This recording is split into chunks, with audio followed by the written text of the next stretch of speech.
What's kicking you guys? My name is Dhawal. And I'm Pranjal. I'm Sachin. Welcome to another episode of Football Ultras. Here, we do it with balls. Yeah. Since we have two Milanisti on board, I can't think of any better topic for this episode than the Chinese democracy in Milan. AC Milan is in the process of being taken over by the Sino Europe Sports Group. One of the first structural changes in the management is that of Adriano Galliani, who will be replaced by former Juventus and Inter Milan chief Marco Fazzoni. This is a huge transition, Pranjal, considering that Galliani was the brains of the operation for such a long time, isn't it? Oh man, it aches to see the current plight of my beloved Milan. It's a club to beat in Europe not that far ago. Do you guys remember the legendary squad of Arrigo Sacchi and the invincible of Capello? Probably the greatest team ever, right? Yeah. Even though the club's free fall started in 2007, this is still the club that has won 7 Champions League titles, only behind Real Madrid. And it is also the most internationally successful club with 18 trophies, only behind Barcelona. This is one of the most decorated clubs in world football, which was rescued and built from scratch by Berlusconi and Galliani. That was actually the golden era, my friend. I mean, it seems like a distant dream now compared to the nightmare that we're currently facing since last 4 or 5 years. But I mean, get it. From in the left back position, we went from Paolo Maldini to Tayo, who you don't even know. Enough said, right? Yeah, and you know what? This is what I think about when we talk about Berlusconi and Galliani. So this is a quote from Dark Knight. It says that you either die a hero or you live long enough to see yourself become a winner. Right. And this kind of epitomizes what is the situation with Berlusconi and Galliani. These two are like partners acting. So I see that these guys have achieved so much. These guys have given so much to Milan. They've earned 28 trophies in 30 years, which is an exceptional record.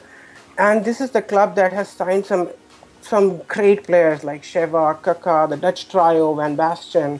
And now look at the current situation. We're buying some hordes of average players, superstars that are past their prime. The club management seems to be oblivious with the current situation. They are still basking in the past glory. Berlusconi was once a flamboyant personality, but he has his own massive number of controversies, starting from in the sex scandal with a minor, then he has these innumerous charges of corruption, and to some silly moment like per Chelsea appena arrivato i Pip, i Pip, i Pip,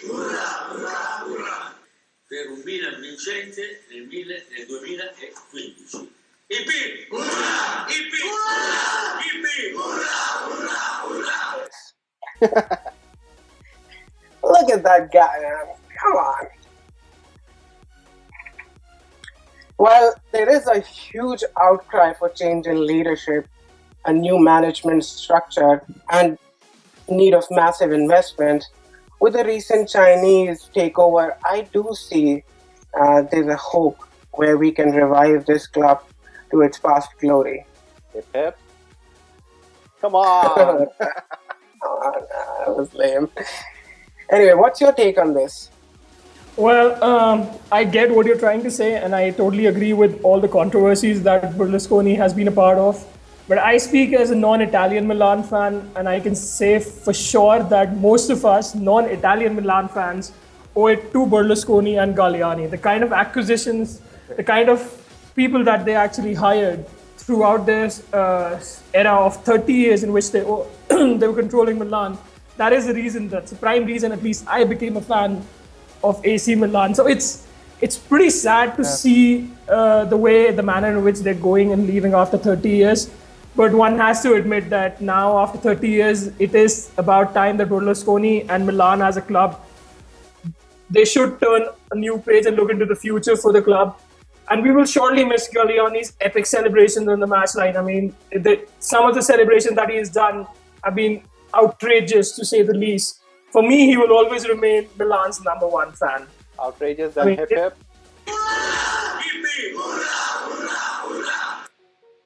Oh, come on, man. You stop this. It sucks to see them go, actually. You know what? I could not disagree. Like I said, this is a very interesting story where Galliani was along with Berlusconi was the savior to the current situation, which is actually very sad. But I do feel that there is still a tad bit of silver lining, which I do see. I know nothing has worked out for us in the past, but I do see that in the current few years, like the recent years, we've seen that Milan has actually encouraged youth. And we've grown tired of these never ending rhetorics where Berlusconi was coming out in the media and publicly saying that we want to build a new young Milan, the Milan that consists of young Italian, but that never happened. But in the past 2 years, I think starting from Sinisa and now obviously Montella, he's also embraced the philosophy where they're giving chances to players like Donnarumma, who's probably the biggest prospect coming out from a youth academy, and also Locatelli, and there are young players like Niang, Suso. So I do see that there is some silver lining, and I think something that Milan fans and Milan management could look forward to. What do you think about all of this? Do you believe in this? That Well, the young Well, I kind of agree with you that we do have a bunch of talented youngsters in our ranks, and our new management is actually giving them some chance now. But along with that, I think they should couple it with giving the management also some chance to prove their mettle. I mean, they have to give them some amount of stability into the position of the head coach and the staff that the coach or the manager will bring into the squad. I mean, the last silver lining, which you were talking about, the last hope that we saw was under Allegri in his first season in 2010-11 when we won the Scudetto. But that Scudetto we won primarily thanks to the king, who we know as Zlatan. But post Allegri, we've had a series of sacking. Once Allegri was sacked, after that unfortunate Sassuolo match, we've had Serdov, we've had Inzaghi, we've had Mihalovic. Then we had a caretaker manager in Rocky, and now we have Montella. So the current management or the management which is leaving, they have to give some, they have to show some confidence at least in the manager, and so that the team can actually gel under him and perform as per the requirements of the new management and their staff. Also, I mean, I can't really help myself but draw, draw parallels with the Milan of 85 and 86 to the Milan of the current era. I mean, in 85 we had a 16-year-old who we all know turned out to be probably the legend of Milan, Maldini. He joined the club in 85, and in 86 Berlusconi took over. And on the similar lines in 85 we got Donnarumma because of Mihalovic. He debuted for Milan in 2015, and now we have Sino Europe Sports Group taking over Milan. So I mean, I'm an eternal optimist, which you guys already know, especially when it comes to Milan. So I can't help but draw parallels and hope that I think that the club would be fine under the new management, and with the youth kicking in, I guess it would be fine. So, speaking of Maldini, unlike Nierber and Zanetti, who have gone on to join Juventus and Inter respectively in executive management roles, he recently rejected an offer by the Chinese to join the board of directors at Milan. What's up with that? And what was that huge rant on Facebook about? So basically, Maldini came out with this very passionate letter. He was offered a role of technical director by Sony, and he came up with this public letter, and he was apparently not happy with the position and was not happy with the negotiation that took over. He wanted to be more involved in the decision making. He wanted more clarity on what his role exactly would be. He just did not want to be a poster boy for the new management, which is kind of understandable. Well, first of all, he probably is the greatest Rossoneri for me. Definitely the greatest defender of all time, and a very modest and a passionate human being outside football. But I do feel that speech was way too passionate, and I do feel it was way too ahead of this time.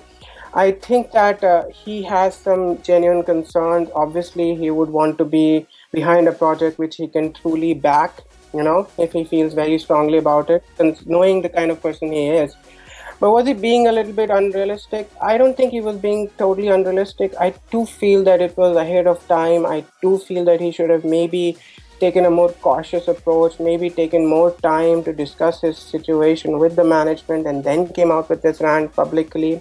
Is he qualified to make such decisions on his own?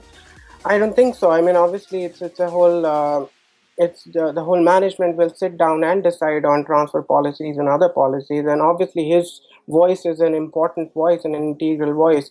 But to question whose authority and whose final word would be at this stage is too early and too premature. That's what I feel. Yeah, usually. What do you think? Yeah, usually there is always some transition period. I mean, you have to you don't become the CEO or you don't question the CEO overnight. I mean, I understand that he's a huge figure at Milan, but I think I agree with that. So, what are your thoughts, Sachin? Well, I kind of agree with Pranjal on some things that he said, but not on all. So, why you asked why he went ahead with the rant, the reason why he went ahead with the rant was there were a number of voices coming from Italian media that the reason why he quit or he didn't take up that job, I'm sorry, was because of the financial reasons. Now, everybody who follows Italian football or Milan knows that finance wasn't the main reason, and he just wanted to put that out into perspective. The other thing was, and where I don't agree with Pranjal is, he categorically said that he never wanted the role of a CEO or one in which he will have to bypass the new CEO who will be Fasone. All he said was that he wanted more interactions with Hanley, and what he got, he wasn't satisfied with it. He just didn't want to be the face of the future project. He actually wanted to know from SES Group that what his role will be and what are their plans for Milan in the future. And when he was not given an assurance by Hanley himself, and by meeting him over and over again, that is when he decided that he said that even if he chooses to go for Milan, that would be for the betterment of the Milan. And if he chooses not to go with Milan, that would also be for the betterment of Milan. On top of that, the dual director way which Milan was propagating by making Mirabili as a sporting director and him as a technical director, he did not like that because he said that we've learned in the past as well with Barbara Berlusconi and Galliani sharing the position of a CEO since last 3 years, it has actually been for the worst of the club, not for the betterment of the club. I mean, the day he retired, every Milan fan wants him back at AC Milan in a senior position. Yeah. For the time being, this is not happening, but I'm really hopeful that the door is not shut for the future as well. Amen to that. All right, guys. This brings us to the end of this episode. We hope you enjoyed this discussion, and we now hope to see your banter in the comment section below. Let us know what you guys think about the Milan situation. Yeah, and if you like our content, please go ahead and smash the like button. And guys, don't forget to subscribe. We hope to see you next week with another round of interesting discussion. Ciao. Ciao.